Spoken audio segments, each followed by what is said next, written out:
हाँ, तो प्रिय विद्यार्थियों, अब हम जो आज अध्ययन करेंगे वो क्लास 12th का मैटर है प्रतिरक्षा। प्रतिरक्षा अर्थात इंग्लिश में इसे कहा जाता है इम्यूनिटी। इम्यूनिटी जो जनरल साइंस के हैं बच्चे उनके लिए भी महत्वपूर्ण टॉपिक हैं। 11th के जो बच्चे हैं जो आरपीएससी सेकेंड ग्रेड की तैयारी कर रहे हैं या जो रीट की तैयारी कर रहे हैं उन बच्चों के लिए जो साइंस से फाइट करना चाहते हैं डेफिनेट इसमें से पर्सन आपके 100% आता है। अब समझते हैं प्रतिरक्षा होता क्या है। सबसे पहले इस शब्द को देखिए, प्रतिरक्षा यानी इस प्रतिरक्षा जो होती है हमारी, इसमें दो शब्द इन्वॉल्व होंगे। एक तो होगा प्रतिजन, प्रतिजन अर्थात एंटीजन, एंटीजन। एक इसमें शब्द प्यारे बच्चों यूज होता है वो होता है प्रतिरक्षी। कौन सा वर्ड यूज होता है? प्रतिरक्षी, जिसे कहा जाता है एंटीबॉडी। तो यह ध्यान रखें, जब भी आपके इम्यूनिटी शब्द इस्तेमाल हो जाता है तो एक एंटीजन शब्द यूज होगा, एक एंटीबॉडी शब्द यूज होगा। यह दो शब्द आपको समझना है। अब हम जानते हैं प्रतिजन क्या होते हैं। जन का मतलब होता है जनरेट करना, अर्थात यहां पर होता है जनरेट करना, टू जनरेट करना, टू जनरेट उत्पन्न करना। किसको? यहां पे एक शब्द आता है एंटीबॉडी को, एंटीबॉडी को। अर्थात जब प्रतिजन किसी के पास में जाएगा तो शरीर का अंग उस समय क्या उत्पन्न करेगा? एंटीबॉडी उत्पन्न करेगा। यानी एंटीबॉडी को उत्पन्न करने के लिए जो रासायनिक काम में आते हैं उसे प्रतिजन है। सामान्य शब्दों में हम समझ सकते हैं ये है क्या। तो इसका मतलब हम समझते हैं कि प्रतिरक्षी कब उत्पन्न होंगे? जब कोई प्रतिजन हमारे शरीर में प्रवेश करता है तो प्रतिरक्षी उत्पन्न होते हैं। इनका काम ही होता है प्रति जो रक्षी हैं उनको उत्पन्न करना। तो ये होते हैं रोग कारक। क्या होते हैं? रोग कारक होते हैं, अर्थात जो डिजीज को उत्पन्न करते हैं। और यह होते हैं प्यारे बच्चों सूक्ष्म जीवी। क्या होते हैं? सूक्ष्म जीव होते हैं, जिन्हें कहा जाता है, हम कह सकते हैं माइक्रो ऑर्गेनिज्म। माइक्रो ऑर्गेनिज्म, इन्हें माइक्रो ऑर्गेनिज्म कहा जाता है। ये माइक्रो ऑर्गेनिज्म कौन कौन से होते हैं हमें पता है। वे सूक्ष्म जीव जिन्हें हम नग्न आंखों से नहीं देख सकते, अर्थात उन्हें कहा जाता है सूक्ष्म जीव। यानी a organism which can't see by the naked eye only can see with the help of microscope. यानी जिन्हें माइक्रोस्कोप से ही देखा जाता है वो सूक्ष्म जीव कहलाते हैं। हम कहेंगे होते क्या हैं? ये होते हैं जीवाणु, बैक्टीरिया, और यहां पर हम कह सकते हैं शैवाल, एल्गी भी हो सकते हैं, कवक जो हैं फंगस भी हो सकते हैं, और इसके अंदर वायरस भी हो सकते हैं। वायरस जो हैं वो भी हो सकते हैं। तो यह तमाम प्रकार के जो होते हैं प्यारे बच्चों ये कहलाते हैं माइक्रो ऑर्गेनिज्म कहलाते हैं। अर्थात bacteria, algae, fungi and virus are included in micro organism. तो आप यहां पर समझ गए होंगे प्रतिजन क्या होते हैं। वे यानी प्रतिजन के अंदर हम कहें तो हम कह सकते हैं वे सूक्ष्म जीव जो हमारे शरीर में रोग उत्पन्न करते हैं उन्हें प्रतिजन कहा जाता है। अर्थात a micro organism which can produce the disease in our body known as antigen. यहां पर स्पष्ट और सरल शब्दों में इसको इस प्रकार से भी हम डिस्क्राइब कर सकते हैं। तो यहां पर आप लिख सकते हैं प्रतिजन क्या होते हैं? वे सूक्ष्म जीव जो हमारे शरीर में हमारे शरीर में रोग उत्पन्न करते हैं, रोग उत्पन्न करते हैं, उन्हें क्या कहा जाता है? प्रतिजन कहा जाता है। तो यहां हम अंग्रेजी में भी इसका इजीली ट्रांसफर हो जाएगा। ए माइक्रो ऑर्गेनिज्म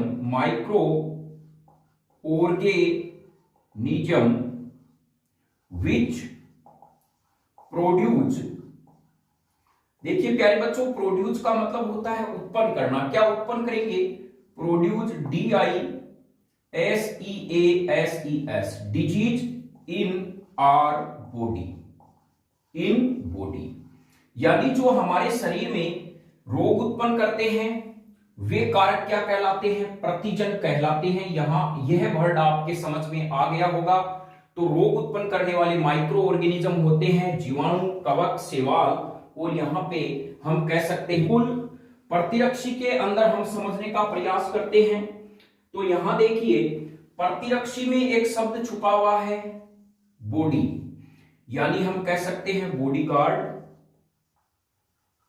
जो बॉडीगार्ड है वो सुरक्षा देता है, यानी वे रसायन जो प्रतिजन को मारने का काम करते हैं उन्हें प्रतिरक्षी कहा जाता है। तो अर्थात प्रतिजन से सुरक्षा रख सकते हैं, हम कह सकते हैं वे रसायन जो प्रतिजन को मारने का कार्य करते हैं, अर्थात हम कह सकते हैं हमारे शरीर को प्रतिजन से बचाते हैं,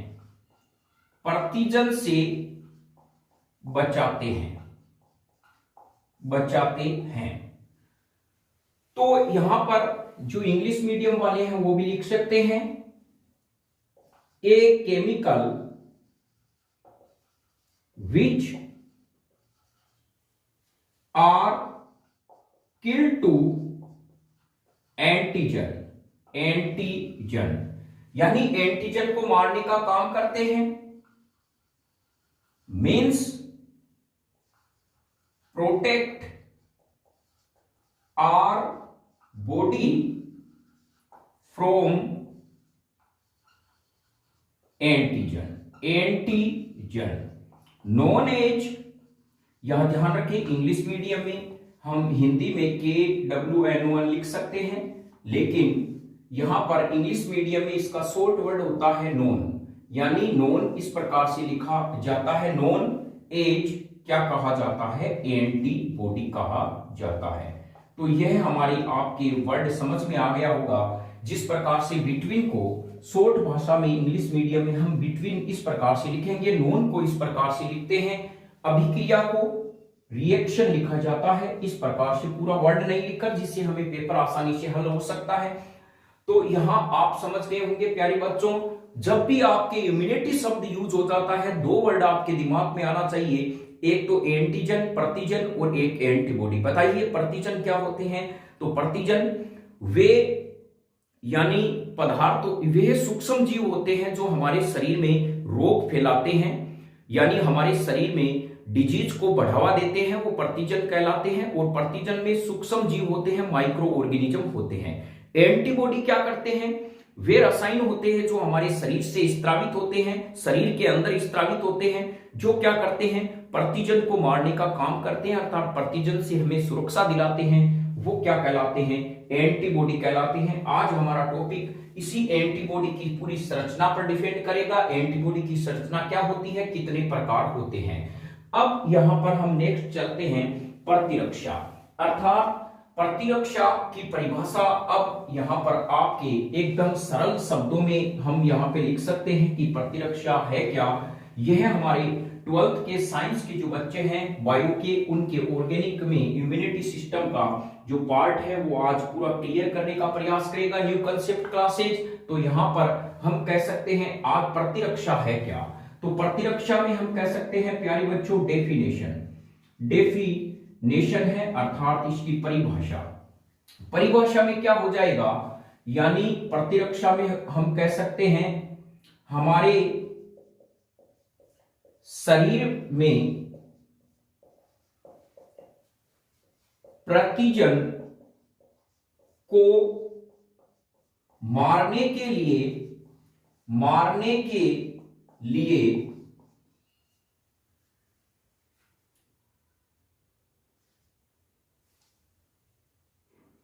हमारा शरीर प्रतिजन को मारने के लिए प्रतिरक्षी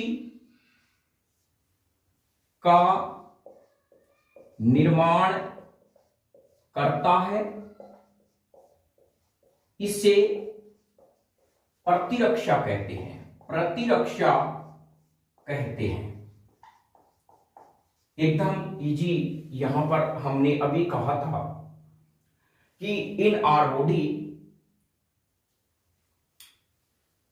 के अंदर, यानी हम इसको कह सकते हैं हमारे शरीर में प्रतिजन को मारने के लिए प्रतिरक्षा का निर्माण करता है, इसे प्रतिरक्षा कहा जाता है। तो हम कह सकते हैं our body produce antibody to kill antigen in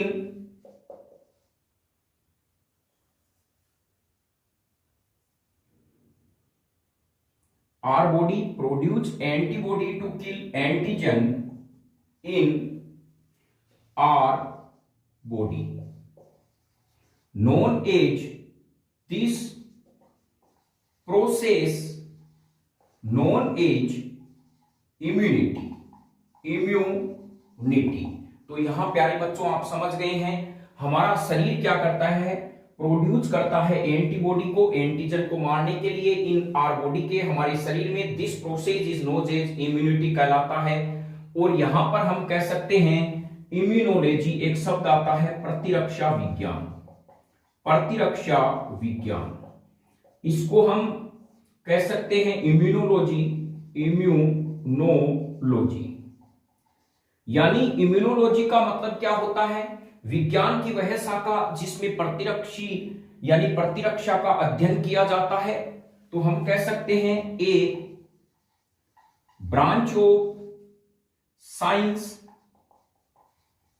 in which we study of, किसकी स्टडी करेंगे, इम्यूनिटी। तो प्यारे बच्चों ये समझ गए होंगे विज्ञान की वह शाखा जिसमें प्रतिरक्षा का अध्ययन किया जाता है उसे प्रतिरक्षा विज्ञान कहते हैं। और प्रतिरक्षा उत्पन्न कौन करता है, हमारा प्रतिरक्षा तंत्र उत्पन्न करता है। तो हम यहां पे हम कह सकते हैं, तो यहां पर आप इनके भी नोट्स बनाते रहें। एकदम आसान लैंग्वेज में आज हम इसको समझने का प्रयास करेंगे कि आखिर ये प्रतिरक्षा है क्या। प्रतिरक्षा में दो ही चीजों का इस्तेमाल होता है, वो है प्रतिजन और प्रति एंटीबॉडी। अब यहां पर नेक्स्ट जो हमारा प्रोसेस है वो हम कह सकते हैं इम्यूनो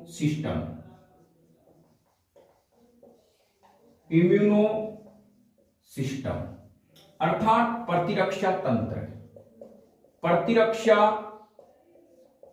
तंत्र हम कह सकते हैं वह तंत्र जो प्रतिरक्षा उत्पन्न करता है वो क्या कहलाता है, इम्यूनो सिस्टम कहलाता है। अर्थात इसको सरल भाषा में हम लिख सकते हैं वह सिस्टम जो को हम क्या लगाएंगे, विच उत्पन्न करता है प्रोड्यूस, किसको उत्पन्न करता है, प्रोड्यूस इम्यूनिटी।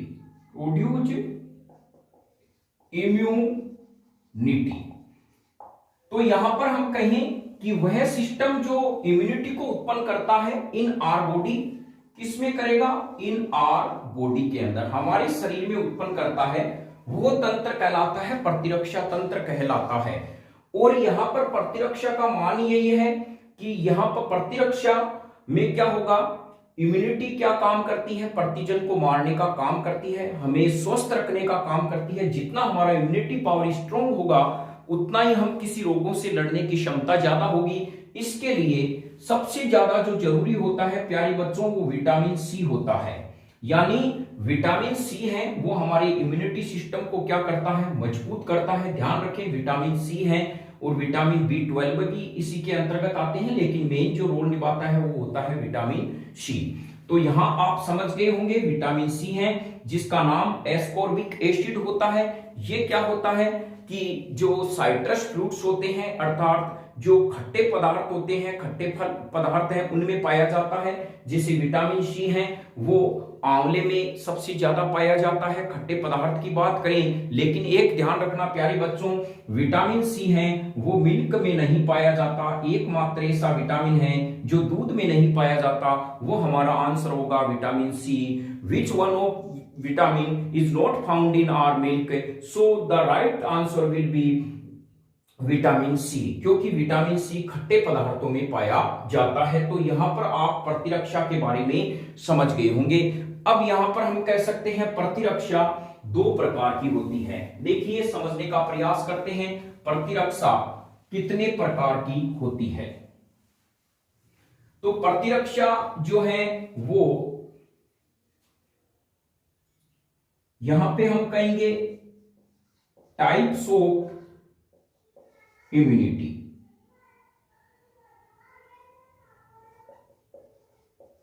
इम्यूनिटी यानी प्रतिरक्षा के प्रकार। तो यहां पर जो प्रतिरक्षा है उसके कितने प्रकार हैं, टू टाइप्स हैं। सबसे पहला हमारा है स्वाभाविक प्रतिरक्षा। स्वाभाविक प्रतिरक्षा, स्वाभाविक प्रतिरक्षा है, इसको हम कहा जाते हैं, एक तो इसको नेचुरल कहा जाता है, एक यहां हम इसको इनेट भी कह सकते हैं। इनेट इम्यूनिटी,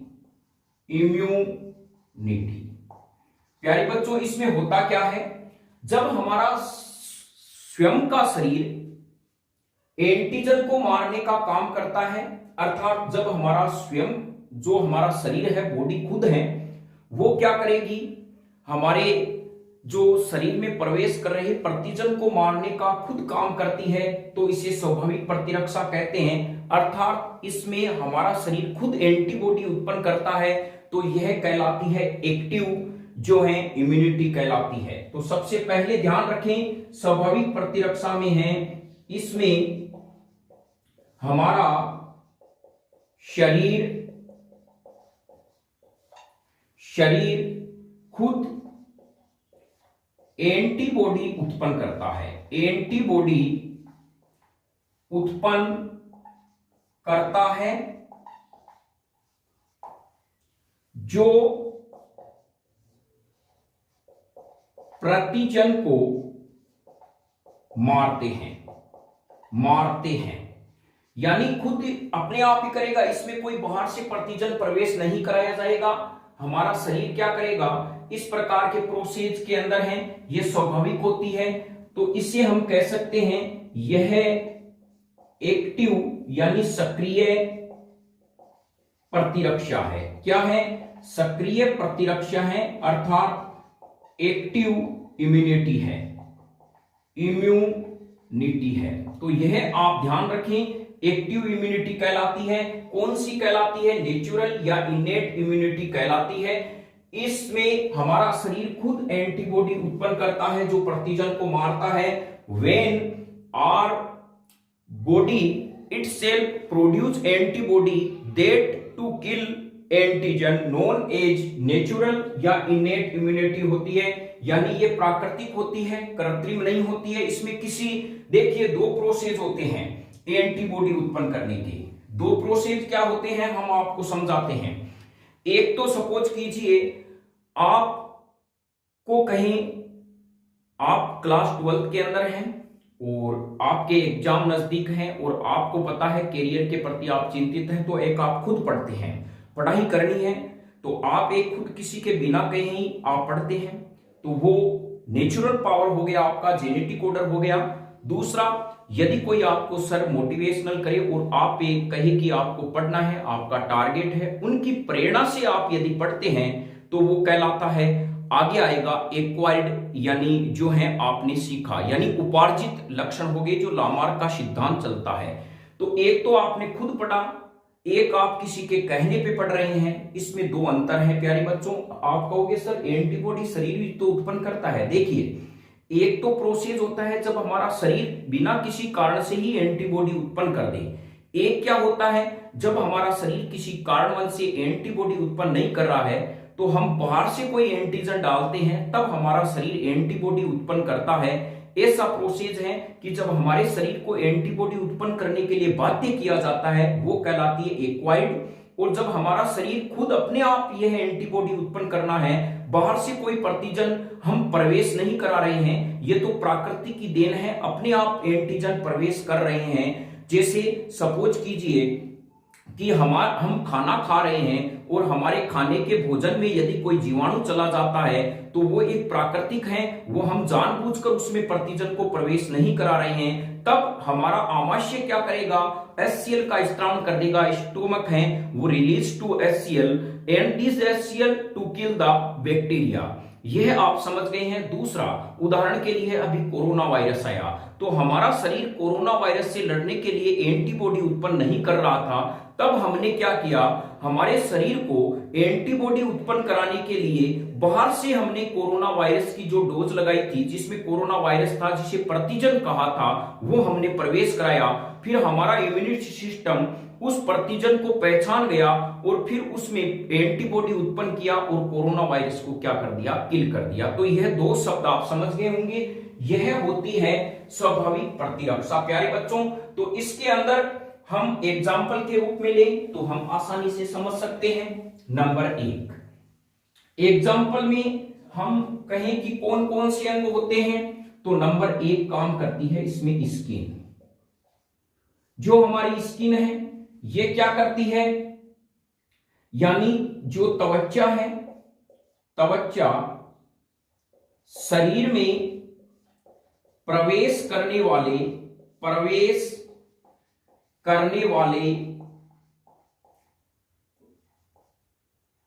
रोगाणु को, यानी त्वचा शरीर में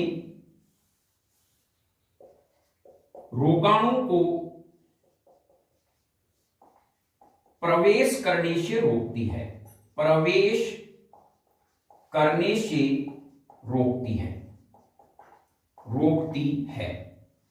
तो यहां आप ध्यान देंगे, जो हमारे पसीना आता है प्यारे बच्चों, उसमें लैक्टिक अम्ल पाया जाता है, जिससे हमारा जो माध्यम होता है वो अम्लीय हो जाता है, जिससे जीवाणु है वो प्रवेश नहीं कर पाते। और ये त्वचा भी क्या करती है, इसको यानी रोगाणुओं को प्रवेश करने से रोकती है। तो नेक्स्ट हमारा जो दूसरा हम कहेंगे, हमारा स्टोमक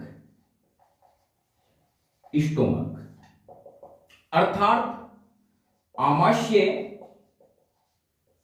स्टोमक को कहा जाता है आमाशय। HCl का स्त्रावण करता है, HCl का स्त्रावण करता है, जो भोजन के साथ आए सूक्ष्म जीव को नष्ट करता है। तो यह हो गया, यानी our stomach produce to HCl then it kill to bacteria which are found in bolus. आप जानते होंगे जब हमारा भोजन मुंह में पाचित हो जाता है, आमाशय में आता है, तो उसे बोलस कहा जाता है।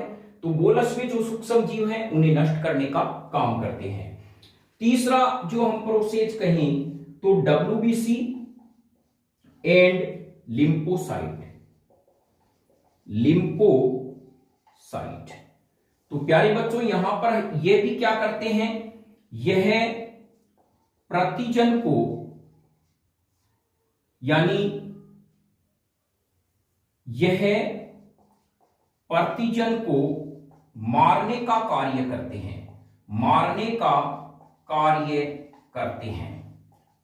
अर्थात हम कह सकते हैं कि हमारा शरीर में जो WBC पाई जाती है और लिम्फोसाइट होती हैं, ये क्या करती हैं, ये WBC का ही जो भाग है लिम्फोसाइट, ये हमारे क्या करते हैं, हमारे शरीर में टू किल द एंटीजन, इस प्रकार से हमें शरीर को क्या करते हैं, ये जो है नेचुरल इम्यूनिटी पावर ये है वो उत्पन्न करते हैं। और फिर है नेक्स्ट मोनोसाइट। नेक्स्ट जो प्रोसेस है वो मोनोसाइट। मोनोसाइट WBC का एक भाग है। ये क्या करती है, उत्तक द्रव्य में आकर मैक्रोफेज में बदल जाती है, मैक्रोफेज में बदल जाती है और रोगाणु को मारती है। यानी हम कह सकते हैं रोगाणु को मारती है। तो यहां पे यह भी शब्द ध्यान रखना कि मोनोसाइट का काम क्या होता है, जो हमारा टिश्यूज फ्लूइड होता है, यानी monocyte are converted into macrophage in tissues fluid then to kill micro organism. यह उत्तक द्रव्य में आके मैक्रोफेज में बदलने वाली कौन सी WBC है, वो है मैक्रोफेज। तो यहां आप समझ गए होंगे। नेक्स्ट हम कह सकते हैं आंसुओं में पाया जाने वाला लाइसोजाइम एंजाइम। नेक्स्ट है हमारा जो टीयर होता है, यानी लाइसोजाइम एंजाइम। लाइसोजाइम एंजाइम होता है, लाइसोजाइम अर्थात यह आंसुओं में व लार में पाया जाता है, लार में पाया जाता है, जो कीटाणु को मारता है। कीटाणु यानी हम कह सकते हैं रोगाणु को मारता है।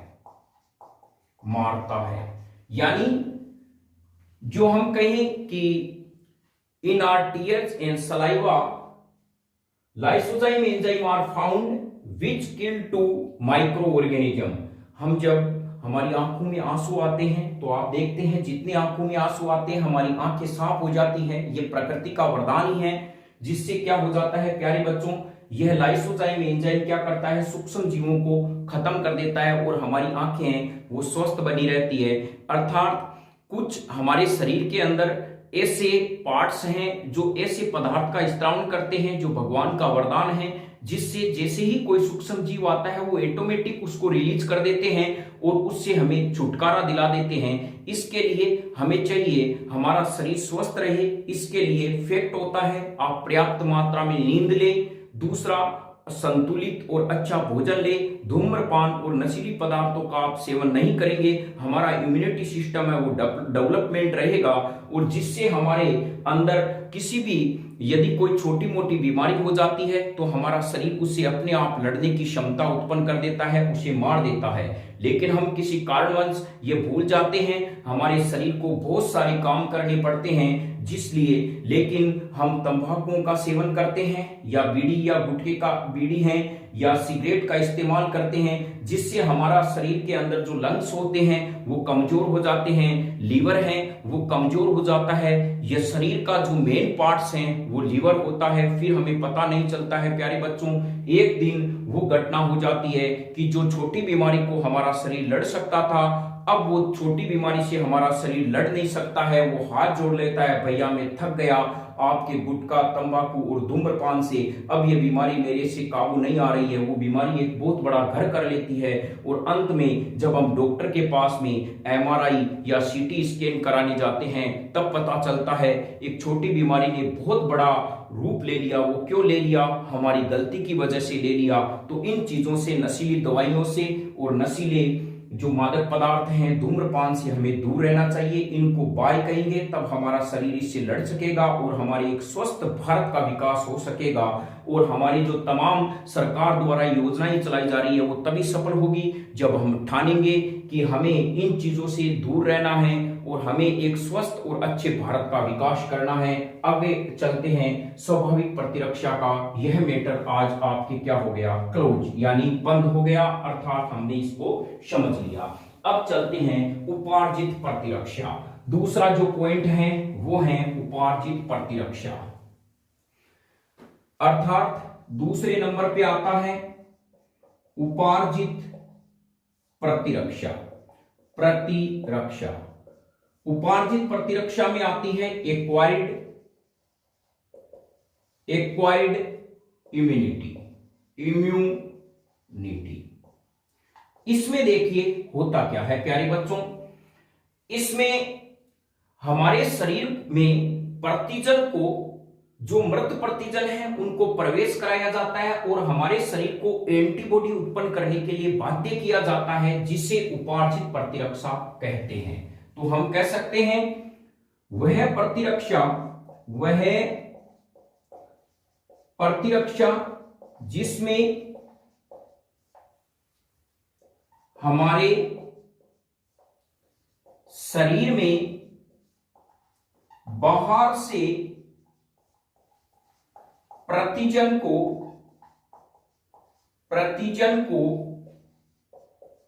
प्रवेश कराकर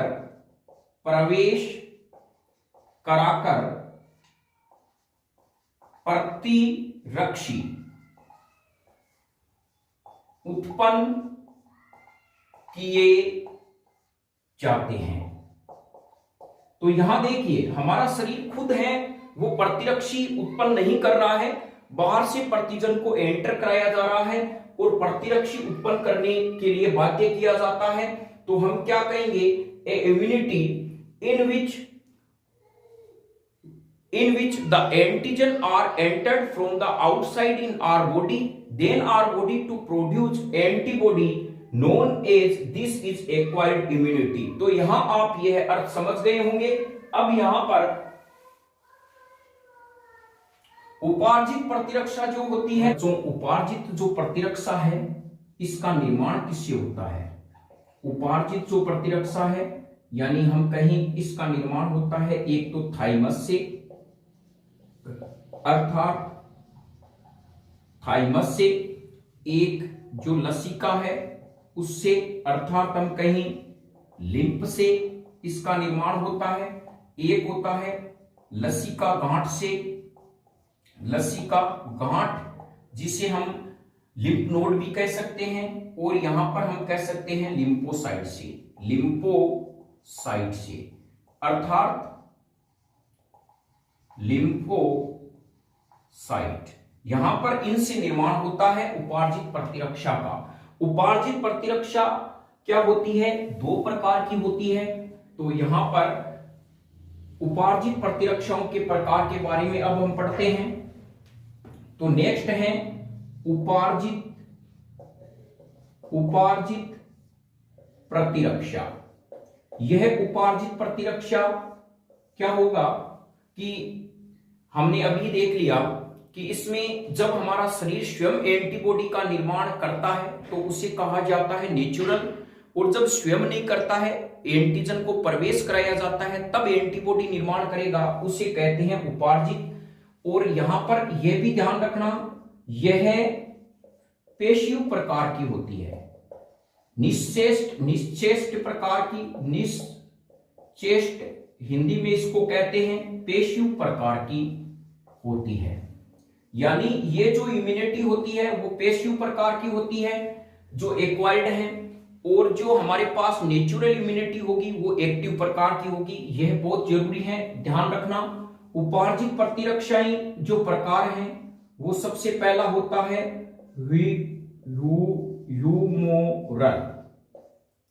ह्यूमरल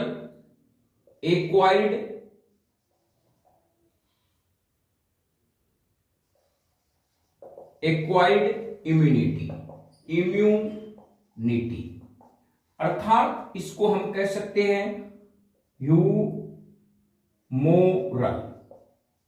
देखिए इसमें यह होता क्या है ह्यूमोरल, यह रक्त में पाई जाती है, रक्त में पाई जाती है, अर्थात these are found in blood. अब किस प्रकार से पाई जाती है वो हम समझते हैं।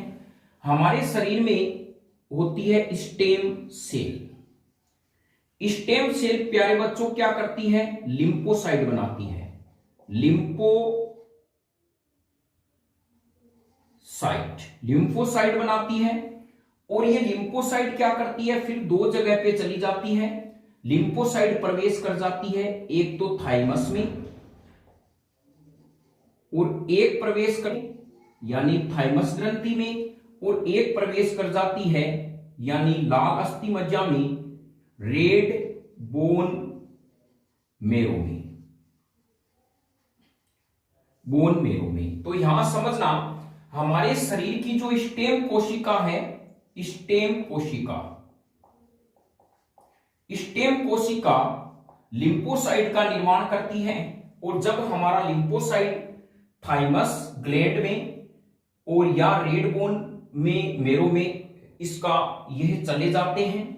हमने देखा है लिम्फोसाइट बी प्रकार के होते हैं और टी प्रकार के भी होते हैं। फिर ये इनमें प्रवेश करने के बाद में यहां वहां ये क्या करते हैं, लिम्फोसाइट वहां पे एकत्रित होते हैं।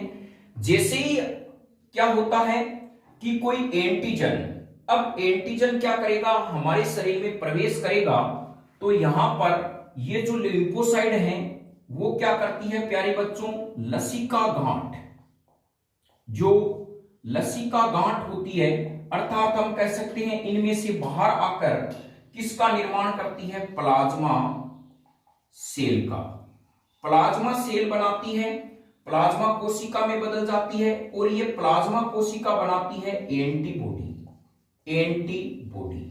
और ये एंटीबॉडी बाद में किसको मारते हैं, टू किल, एंटीजन को मारते हैं, एंटीजन को। तो यहां आप समझ गए होंगे ह्यूमरल एक्वायर्ड इम्यूनिटी, ये रक्त में पाई जाती है। हम इसको इसी प्रकार लिख सकते हैं, our stem cell produce the lymphocyte, then lymphocyte entered into thymus gland and red bone marrow, after whenever the antigen are entered in our body, then lymphocyte produce plasma cell. When the lymphocyte out come from lymph node, then plasma cell produce antibody, then these antibody to kill antigen।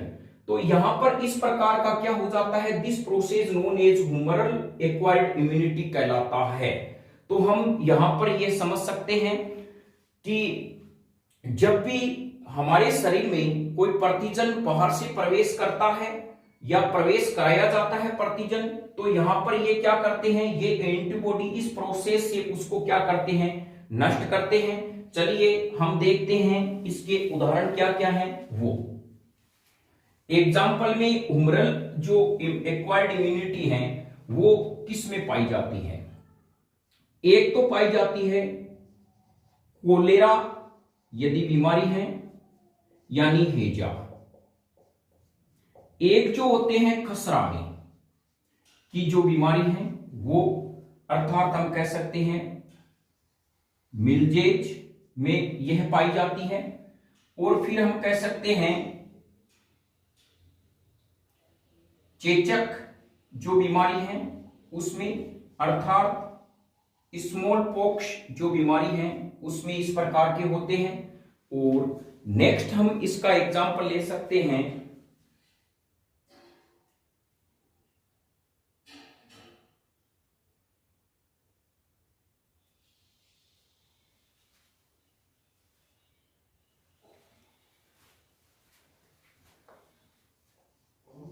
टीटेनस।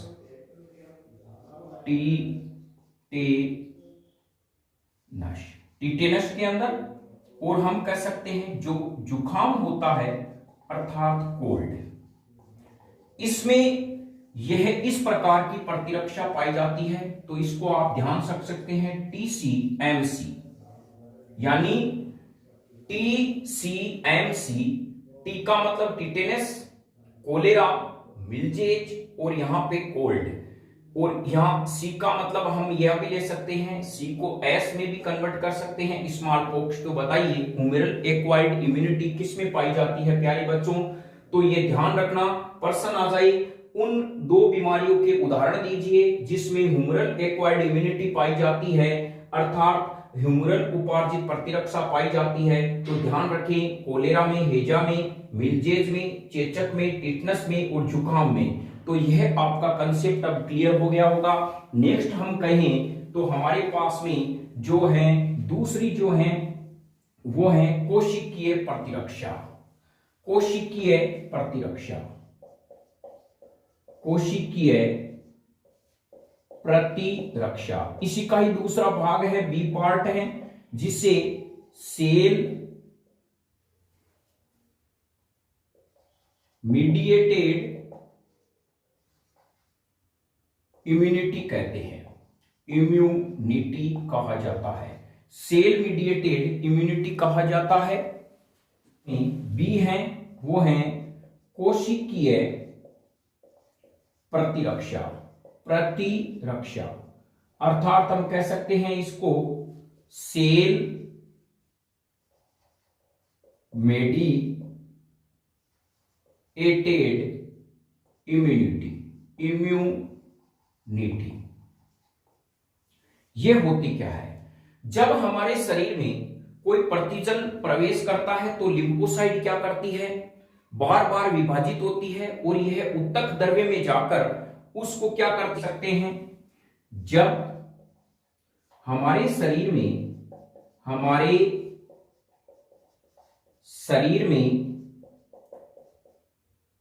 Antigen के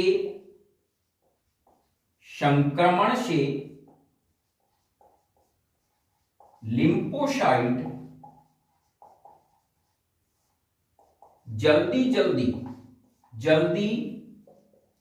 जल्दी विभाजित होती है, जिसमें antibody भरे होते हैं, antibody भरे रहते हैं। और यह एंटीबॉडी, यह लिम्फोसाइट संक्रमित ऊतक में जाकर, संक्रमित ऊतक में जाकर प्रतिजन को मारते हैं, प्रतिजन को मारते हैं। तो हम यहां पे क्या कहेंगे?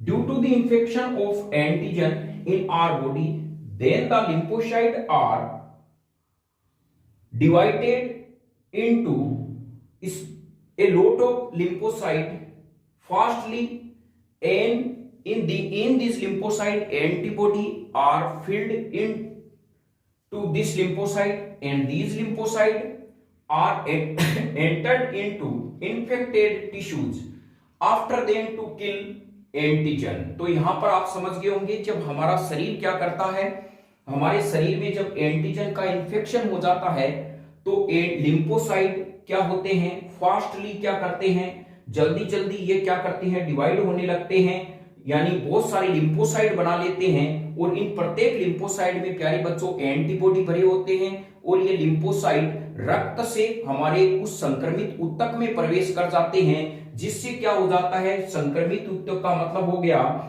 इन्फेक्टेड जो टिश्यूज होते हैं उसमें ये प्रवेश कर जाते हैं, फिर वहां पर पहुंचकर एंटीजन को किल कर देते हैं। तो यह जो पाई जाती है इस प्रकार की कोशिकीय प्रतिरक्षा, उसका एग्जाम्पल हमारे पास में हो जाएगा एक तो टीबी अर्थात क्षय रोग, क्षय रोग।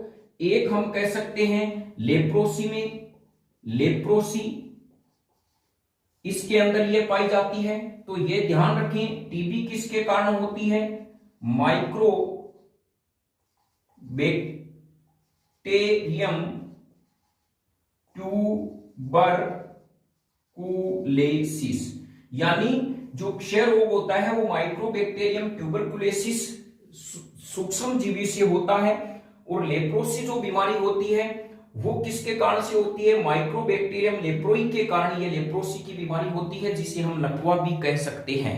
तो यहां पर आप समझ गए होंगे लेप्रोसी, और ये दो प्रकार के इसके अंदर होते हैं। और फिर होता है कोढ़ की जो बीमारी, एक कैंसर, यानी लेप्रोसी अर्थात कोढ़ जो होता है उसको लेप्रोसी कहा जाता है। कोढ़ को क्या कहा जाता है? यानी जो टीबी है वो माइक्रोबैक्टीरियम ट्यूबरकुलोसिस से होती है, लेप्रोसी जिसे कोढ़ कहा जाता है। और यह कोढ़ की जो बीमारी है माइक्रोबैक्टीरियम लेप्रोई से होती है। एक प्यारे बच्चों होती है कैंसर, जिसे CANCER। अब ये कैंसर है क्या, यहां थोड़ा सा कम समझते हैं। कैंसर यानी कोशिका की अनियमित वृद्धि, एबनॉर्मल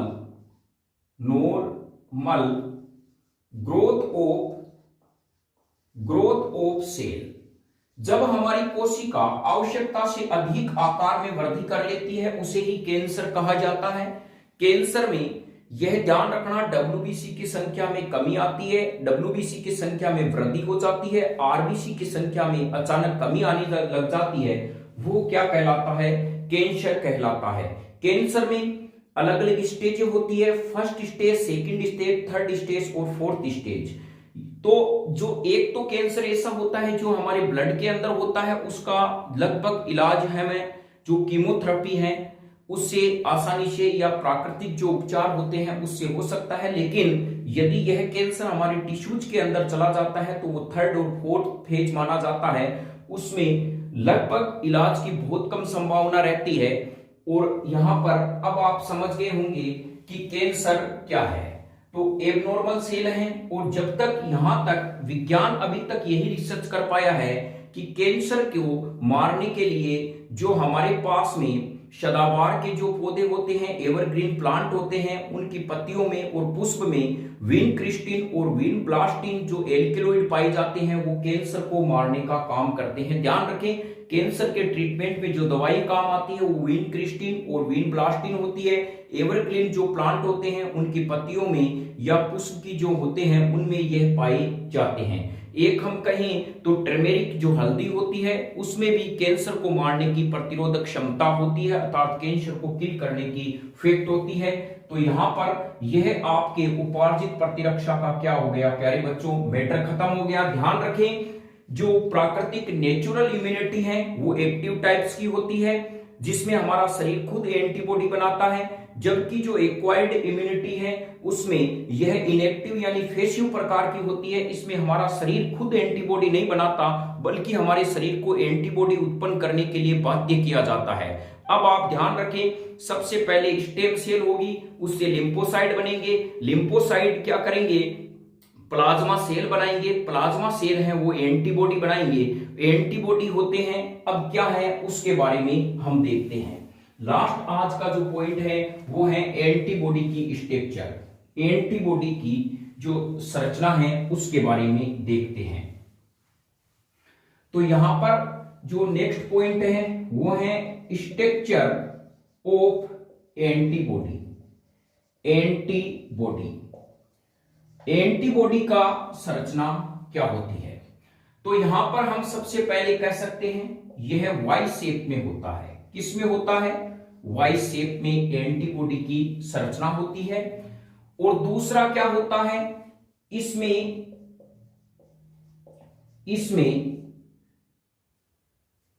4 पॉलीपेप्टाइड श्रृंखला होती है। पॉलीपेप्टाइड श्रृंखला होती है, 4 पॉलीपेप्टाइड श्रृंखला होती है, अर्थात हम कह सकते हैं 4 polypeptide chain are found in antibody. तो यह थोड़े से आप कंसेप्ट समझेंगे, आगे हम डिस्क्रिप्शन करेंगे। वाई शेप में होती है, 4 पॉलीपेप्टाइड श्रृंखला होती है। फिर हम कहेंगे इसमें डाइसल्फाइड बंध पाया जाता है, डाइसल्फाइड बंध पाया जाता है। कौन सा बंध पाया जाता है? यहां पर जो है वो है डाइसल्फाइड जो है वो बॉन्ड पाया जाता है इन में। तो ये ध्यान रखिए, एंटीबॉडी में कौन सा बॉन्ड पाया जाता है, वो होता है डाइसल्फाइड बंध होता है। अब चलिए इसकी हम संरचना बनाते हैं, फिर इनके और विशेषता है वो लिखने का प्रयास करते हैं। एकदम सरल है, देखिए वाई शेप में अभी हमने बताया, तो यहां पर इस प्रकार की क्या होगी, इसकी यह संरचना होगी। यहां तक आपने बना लिया, फिर यहां पर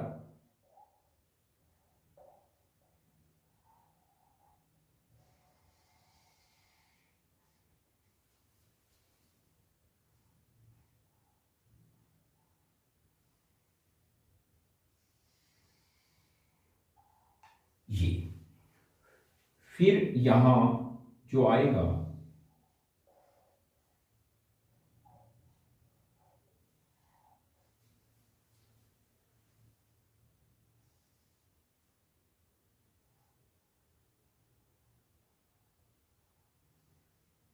ये, इसको इस प्रकार से हम बांट सकते हैं। दो बराबर भागों में आपको इसके पोर्शन करने हैं। ये वाला जो शीरा है इसको इस प्रकार से शो कर देंगे।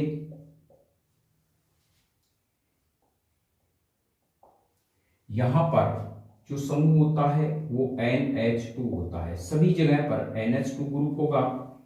ये वाला जो समूह होगा वहां COOH होगा। क्या होगा, COOH, क्योंकि जो एंटीबॉडी होते हैं वो प्रोटीन होते हैं, प्रोटीन में NH2 और COOH समूह पाया जाता है। और यहां पर ये हमारे पास में होती है, इसको हम कह सकते हैं भारी श्रृंखला, यानी ये हमारे पास में होती है वेराइबल हेवी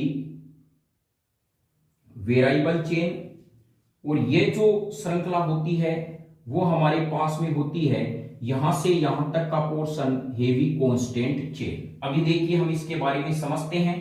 ये हमारे पास में होती है लोअर वेराइबल और ये होता है लोअर कांस्टेंट। यहां पर डाइसल्फाइड बॉन्ड पाया जाता है, इस प्रकार से जुड़ी हुई रहती है। ये यहां पर भी होता है S और S, इस प्रकार से इस वाले क्षेत्र को कहा जाता है हिंज क्षेत्र, हिंज एरिया, यानी इसको हिंज जो है वो क्षेत्र कहते हैं। बस आपकी ये एंटीबॉडी की संरचना हो गई। अब देखिए इसको आप इस प्रकार से लिख सकते हैं, एंटीबॉडी की संरचना वही आकार की होती है जिसमें दो भारी श्रृंखलाएं होती है। क्या होती है, यहां पे मैं लिख सकता हूं HV का मतलब होता है भारी श्रृंखला, भारी जो है चलयमान श्रृंखला, भारी चलयमान श्रृंखला, इसको हम कह सकते हैं हेवी वेराइबल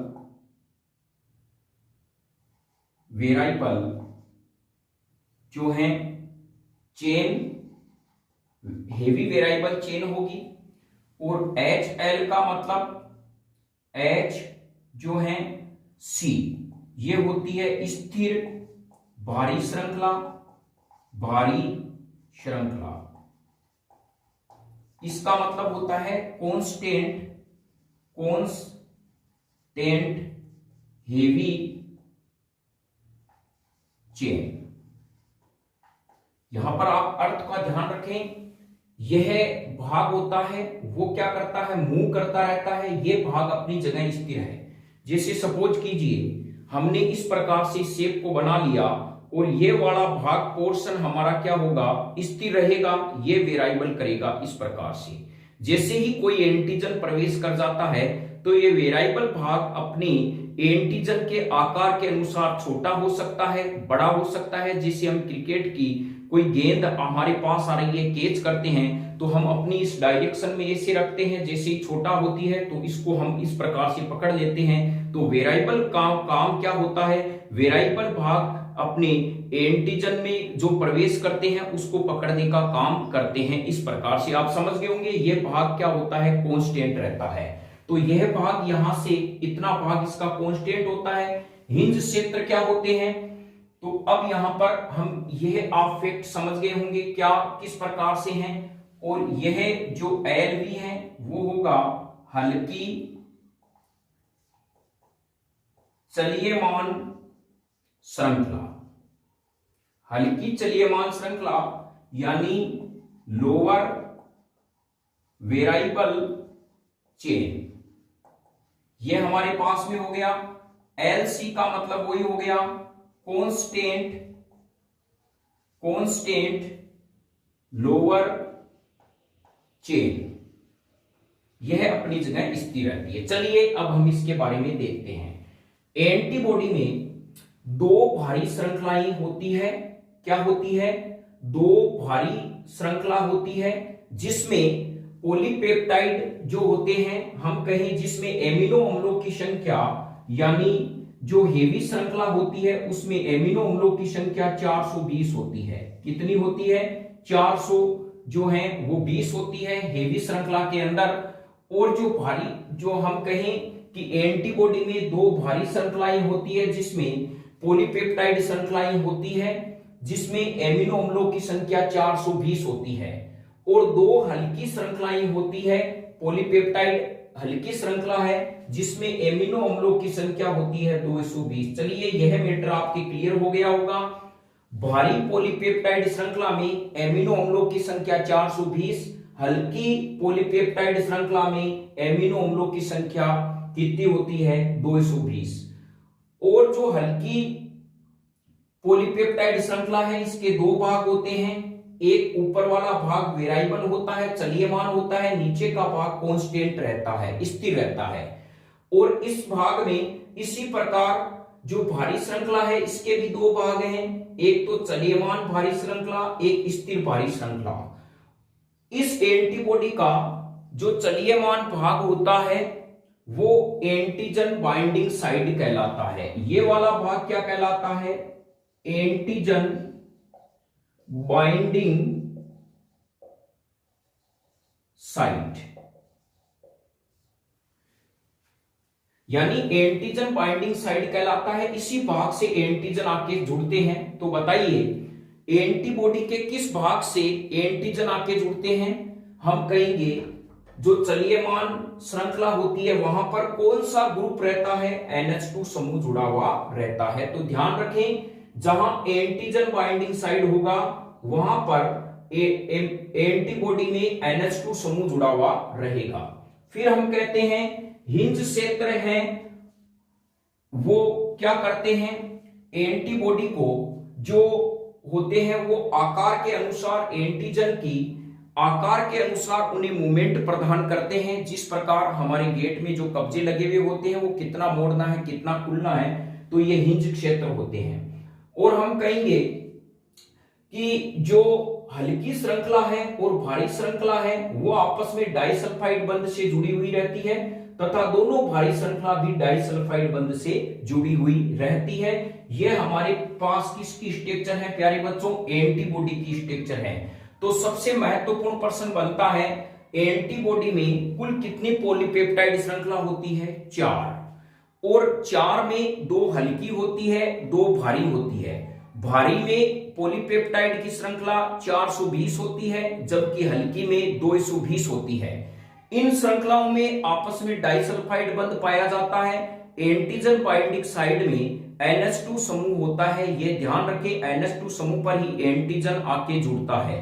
हिंज क्षेत्र का काम होता है एंटीजन के आकार के अनुसार इस जो हमारे पास में यह पॉलीपेप्टाइड श्रृंखला है उसको फैलाना या सिकुड़न पैदा करना, कॉन्स्ट्रिक्शन या जो है इसको थोड़ा सा मूव देना आकार के अंदर। तो यह इसके क्या होते हैं, काम होते हैं। तो यहां आप समझ गए होंगे एंटीबॉडी की किस प्रकार से संरचना होती है। नेक्स्ट हमारा जो पार्ट होता है वो हम उसके अंदर अध्ययन करते हैं, वो है एंटीबॉडी के प्रकार। अब जो नेक्स्ट हमारा, अब बताइए किस आकार में होती है, वाई शेप में। और 4 पॉलीपेप्टाइड श्रृंखला होती है, ये ध्यान रखें, पॉलीपेप्टाइड श्रृंखला। एंटीबॉडी में कुल कितने पॉलीपेप्टाइड श्रृंखला होते हैं, 4। और यह ध्यान रखना, यह ग्लोब्यूलिन होती है, ग्लोब्यूलिन। ग्लोब्यूलिन प्रोटीन, एंटीबॉडी किसके बने हुए होते हैं? ग्लोब्यूलिन प्रोटीन के बने हुए होते हैं। ग्लोबुलिन जो है प्रोटीन के बने हुए होते हैं। यह भी महत्वपूर्ण है, यानी एंटीबॉडी होते हैं वो ग्लोबुलिन प्रोटीन के बने हुए होते हैं और इसमें 4 पॉलीपेप्टाइड श्रृंखला होती है, वाई शेप में पाई जाती है, डाइसल्फाइड बंद होता है, एंटीजन NH2 समूह की ओर जुड़ता है। अब हमारे पास में आता है आज का जो लास्ट टॉपिक है वो प्यारे बच्चों वो है एंटीबॉडी के प्रकार। एंटीबॉडी के जो हैं वो प्रकार हमारे पास में आएंगे, वो थे हमने पढ़े थे इम्यूनिटी के प्रकार, एंटीबॉडी के प्रकार।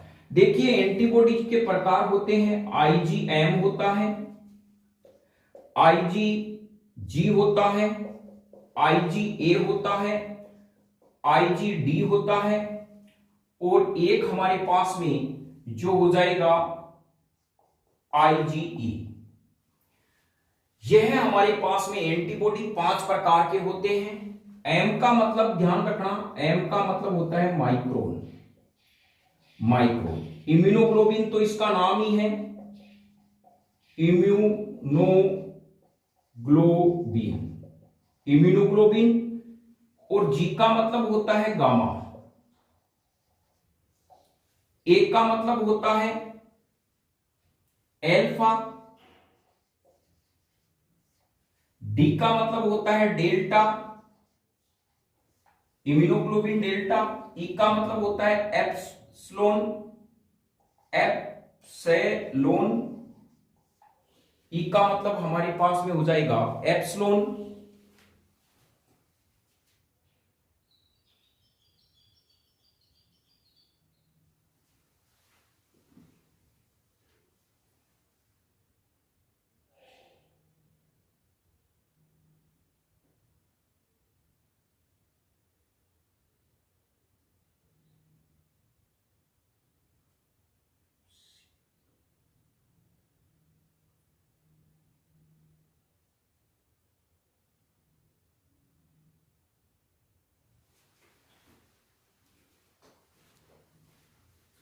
ई का मतलब हो जाएगा इप्सिलोन,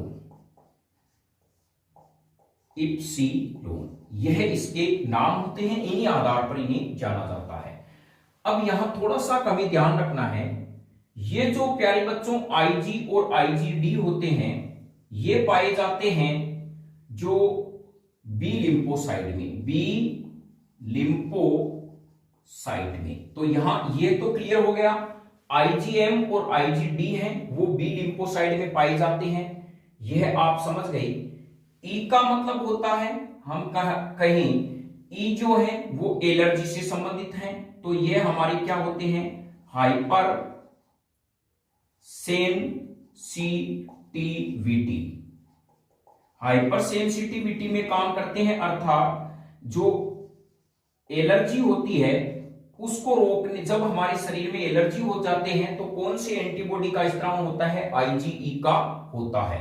अब 2 महत्वपूर्ण हमारे पास में बच गए, IgG और IgA। तो यहां पर इनमें से महत्वपूर्ण प्रश्न है जो एग्जाम में पूछे जाते हैं और इनके नाम भी ध्यान रखें क्या होते हैं। तो यहां पे एक शब्द होता है IgA और IgG। तो देखिए A और G यहां पर हम समझने का प्रयास करते हैं। यह जो A पहले आएगा, G का मतलब यह होता है गो, अंदर की तरफ जाएगा, तो यह G, यह अंदर होता है, अर्थात जो हमारा प्लासेंटा होता है, प्लासेंटा उसमें पाया जाता है। तो यानी जो गर्भ में यदि कोई शिशु है उसको सुरक्षा देने का काम कौन करता है? IgG करता है। G का मतलब गो यानी अंदर। तो यह आप ध्यान रखिए प्यारे बच्चों, IgG किस में पाया जाता है? प्लासेंटा में, अर्थात जो यदि कोई भ्रूण गर्भ के अंदर अपनी मां के शरीर के अंदर है, भ्रूण है, तो उसको सुरक्षा प्रदान करता है IgG। यह आपका कंसेप्ट क्लियर हो गया होगा। यही परीक्षा में बार बार पूछा जाता है, प्लासेंटा में कौन सा एंटीबॉडी पाया जाता है? तो यह हो गया IgG। ए है प्यारे बच्चों बाहर, जो चीजें बाहर होती है जैसे आंसुओं में यह पाया जाता है, आंसू में ये पाया जाता है, लार में ये पाया जाता है और मां के दूध में यह पाया जाता है। तो यहां ध्यान रखना, आंसुओं में, लार में और मां के दूध में कौन सा एंटीबॉडी पाया जाता है? ए पाया जाता है। ये बाहर की तरफ होते हैं। तो आंसू, लार, मां के दूध में कौन सा पाया जाता है? सलाइवा में, टीयर्स में, मिल्क ऑफ मदर में यह एक इम्यूनोग्लोबिन ए पाया जाता है, यानी और इसमें आईजीजी प्लासेंटा में पाया जाता है। कई जगह लिखा हुआ है मैक्रोफेज डब्ल्यूबीसी, लेकिन जो कंपटीशन है वो इनको इन्वॉल्व नहीं करते, वो एनसीईआरटी बेस को देखकर ही प्रश्नों को इन्वॉल्व करते हैं। बहुत बार आता है जो मां अपने बच्चे को दूध पिला रही है, बताओ कौन सा एंटीबॉडी उसमें उपस्थित होगा? तो आईजीए होगा। प्लासेंटा में आईजीजी कौन सा होता है? जी होता है। ये दो ही वर्ड बहुत बार परीक्षा में आते हैं। नेक्स्ट हम चलते हैं। तो एक ध्यान रखना, थोड़ा सा जैसे किसी भी एंटीबॉडी का आपको पूछ लें तो हम कहेंगे कि जैसे सपोज कीजिए आईजीए लिख रहे हैं, तो हम कहेंगे यहां पर इसमें ग्लोब्यूलिन की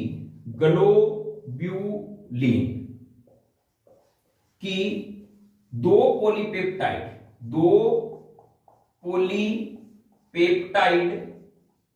श्रृंखला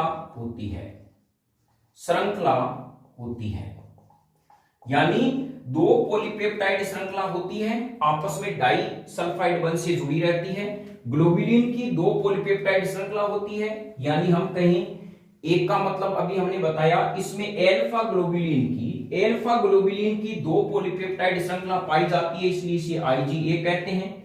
जैसे आपको कहे बताओ आईजीजी किसे कहते हैं? यानी वे एंटीबॉडी जिसमें गामा ग्लोब्यूलिन की दो पॉलीपेप्टाइड श्रृंखलाएं पाई जाती है उसे आईजीजी कहा जाता है। जैसे आपको कहे आईजीडी किसे कहते हैं? वे एंटीबॉडी जिसमें डेल्टा ग्लोब्यूलिन की दो पॉलीपेप्टाइड श्रृंखला पाई जाती है उन्हें आईजीडी कहा जाता है। डी और जो एम है वो ज्यादा इंपॉर्टेंट नहीं है, वो बी लिम्फोसाइड में पाए जाते हैं। ध्यान रखें, दो महत्वपूर्ण होते हैं। ई एलर्जी के लिए उत्तरदायी होता है एब्सोल्युटली, और ए और जी हमने अभी बता दिया। तो बेस्ट ऑफ लक। इसी प्रकार से न्यू कंसेप्ट क्लासेज के वीडियो देखते रहें। जैसे जैसे रक्त परिसंचरण से संबंधित हैं, अगला जो पार्ट है वो जल्द आता रहेगा, और आपके एग्जाम से पहले जीव विज्ञान के जो कठिन पार्ट्स हैं उनका सॉल्यूशन न्यू कंसेप्ट क्लासेज के माध्यम से मिलता रहेगा। धन्यवाद।